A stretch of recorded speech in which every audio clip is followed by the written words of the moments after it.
Guys দেখেন আমার পাপা role বানাচ্ছে।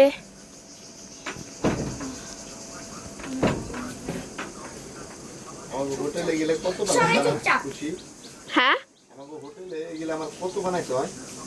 অনেক তো। তাও কোন বেলা ওই যে গরুর লেজ আছে না, গরুর লেজের ওইগুলা বয়েল করে ওটা বলে অক্সটেল স্পিনিং রোল। আজকে তাহলে ইফতারিটা তুমি বানাইতেছো? হ্যাঁ ইফতারি ইফতারি। গাইস দেখেন আমার রান্নি আর মামি পাপাকে দাওয়াত করে এনে তারপরে কাজে লাগিয়ে দিয়েছে, আর পাপা এগুলো পারে তাই করছে। গাইস দেখেন কত সুন্দর করে বানিয়েছে আমার পাপা। এগুলো বিদেশে আমার পাপা বানায় অনেক, তাই আমার পাপা এগুলো জানে কিভাবে বানাতে হয় তাই বানিয়ে দিচ্ছে। তো বাবাও একটুখানি পাপাকে হেল্প করছে। হ্যাঁ মাম্মাও হেল্প করছে।